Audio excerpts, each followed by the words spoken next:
Hi there. I'm here with Steve Mulder of NPR Digital Services. Hi, Steve. Hey, how you doing? Good. How are you doing? Doing great. It's finally spring and warm. I know. It was excellent. I was actually really surprised at how hot it was this past weekend out there. Yeah, so Steve is joining us this fall at Delight, and Steve actually heads up UX design and analytics at NPR Digital Services. Previously, he was VP of Experience Strategy at Isobar. So, Steve, do you want to talk a little bit about your past work and kind of how you came to be at NPR? Yeah, so born and raised user experience and design guy. I spent a lot of years on the agency side working for companies like Nokia and Fidelity and TripAdvisor and many, many, many, many others, and have been with NPR about 3 years now. I think that, if I could sum up my career, one of the things that has always really interested me is how do we make knowledge about our users, about our audience, memorable and actionable. And that's driven, like that desire and that interest has driven so much of what I do in the past for clients, now here at NPR. I wrote a book several years ago on personas, trying to feed that of how do we make knowledge about our customers memorable and actionable. And now I'm doing it much more about on the analytics side of things. My past is definitely on the user experience design, user-centered thinking, that side of the world that we all know and love. Mm-hmm. Absolutely. So, can you talk about the NPR Digital Services team? What type of work are you doing, and how are you kind of bridging the online, the offline, and then the on-air experiences that people are having with the brand? Yeah, exactly. So to explain, so Digital Services is a Boston-based part of NPR that is specifically focused on providing tools and products and services and consulting to NPR radio stations across the country. So we're kind of B2B within NPR. So we develop tools like we have a content management system, we have an analytics service, we have digital news training services for stations, we have, as you can imagine, online pledge forms that stations like quite a bit on those pledge drives. All sorts of tools, like a whole suite of products and tools that we offer. And so we are our own self-sufficient team creating and maintaining and evolving those tools. So within that group, I head up user experience and design, as well as run the analytics service that we provide to stations, one of the things that we provide. And then I also work quite a bit with our DC office. As many know, DC is where the main NPR headquarters is. And a lot of the work that comes out of there, we participate in all the time as well. So for me, that's, largely it's running analytics and storytelling through data that feeds into, the latest NPR apps, for example. Mm-hmm. Can you talk a little more about that storytelling through data? How is data really driving the experiences that you're designing?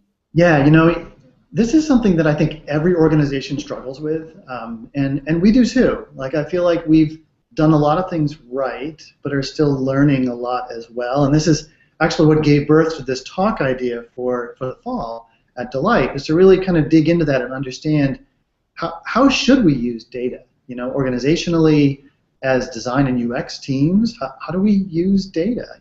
We've tried a lot of things and we've learned. We do a lot of primary research and usability testing, surveys, there's a million different techniques you can use. I think the easy work is doing those. The hard work is, once you've got them done, how do you actually act on the results? How do you learn from it and change as an organization?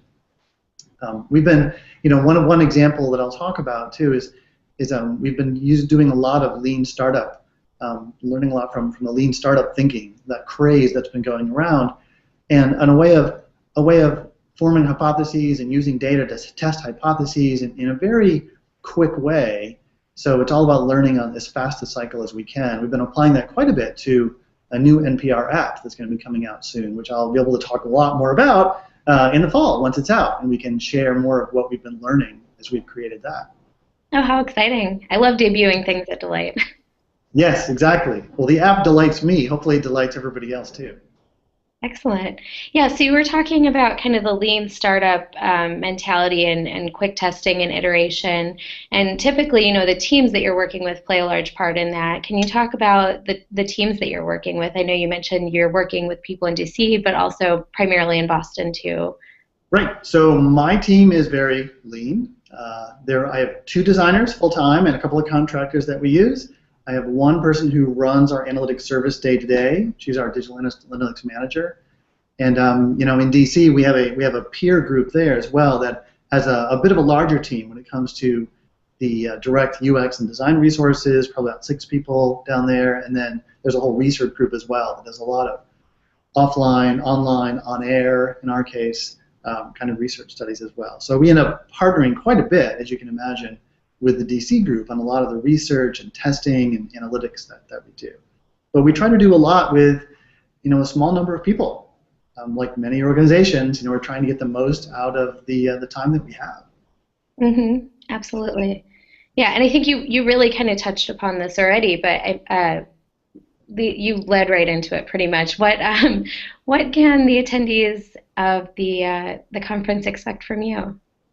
Oh yeah, so I'm going to talk about this intersection of data and design, as I was describing, right? So I think there are a lot of traps that groups like mine can fall into when it comes to how, in the world of UX and product development, we use data, and data in a broad sense. So data in terms of analytics data, but also things like research and testing and all the different things that we do that drive better understanding of our audience. The data, the output that come out of that, what do we do with that? And what are the traps that you could fall into?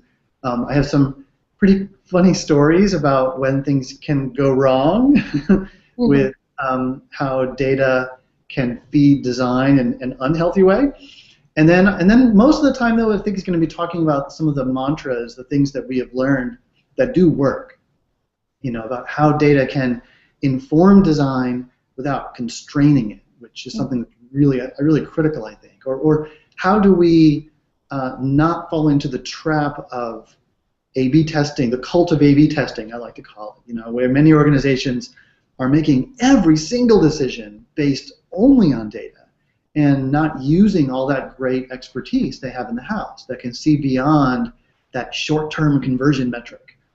So I'll talk a bit about that as well and how we think about that and how we're trying to use data and do things like A/B testing without falling into the cult of overly obsessing about those numbers as the only factor that matters. Because I think there's a ton of risks in doing that as well. Even though I'm fundamentally a data guy and a data geek, I very much trust in the experience and the instincts that we all bring to the table as designers fundamentally. So how do you walk that narrow path? That's what I'll be talking about quite a bit. Sure. Yeah, we're giving a lot of thought lately here at iSight even about the fine line, as you mentioned, between thinking about conversions and bottom line, but really shifting that thinking away towards how do you optimize the whole experience. And yes.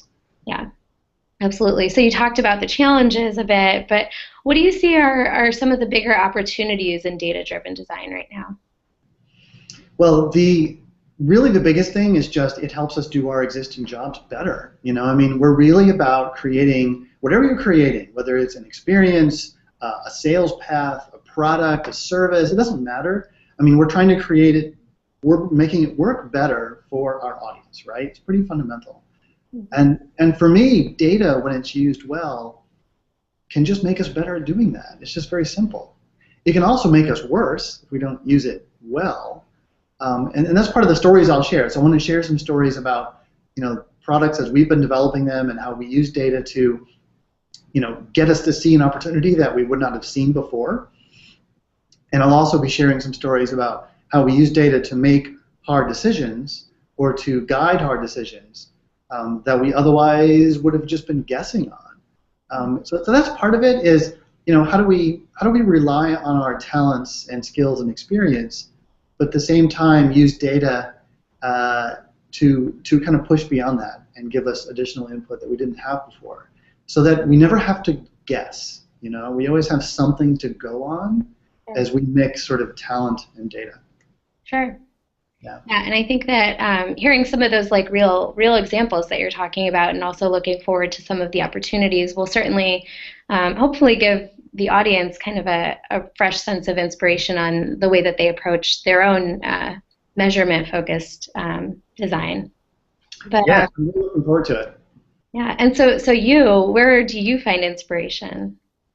Oh man, that's a great question. I mean, for me, a lot of it is conversations. You know, it's human to human interaction, talking with colleagues, talking with, our customers are NPR stations across the country. These are just incredibly talented and smart and mission focused people who are just super passionate about what they do and how to bring public media and the whole world of public media really into the future and being more data driven in doing that. So conversations, one-on-one and at public media events, of which there are many, are just fascinating and really inspiring in terms of what the future holds. And of course, looking throughout other industries as well. I mean, I and many of my colleagues come from the for-profit world. So, we've learned a lot about what works in e-commerce and other sectors and can bring that in here and continue that dialogue in what can feel like a slightly behind the times nonprofit world occasionally. So that's part of where I get inspiration as well. It's just looking at what's happening around and meeting folks at events like this, events like Delight, where you get to meet a cross section of just super smart people from all different industries, and that exchange of ideas. I mean, more than things I read on the web, and which of course I'm in Feedly and I'm reading, keeping up to date with the blogs I care about, and I love looking at information visualization stuff, and all of that keeps me going. But it's nothing compared to those one-on-one conversations and group conversations about all this stuff and how do we do it better. Mm-hmm. Definitely. Well, there will be certainly plenty of opportunities for conversations at the event. What else are you looking forward to about Delight? Well, besides loving Portland, which I totally do. Yeah, so you've been out. Yeah, I have. I love that city. It's just so beautiful. There's so much about it that I love. Mm-hmm. I'm a big public transit advocate, so Portland has been known a lot in those circles for a very long time. And of course, just the surroundings are beautiful too. But in the event itself, I mean, just looking at the lineup and looking at the topics that are discussed, and we don't talk about Delight enough.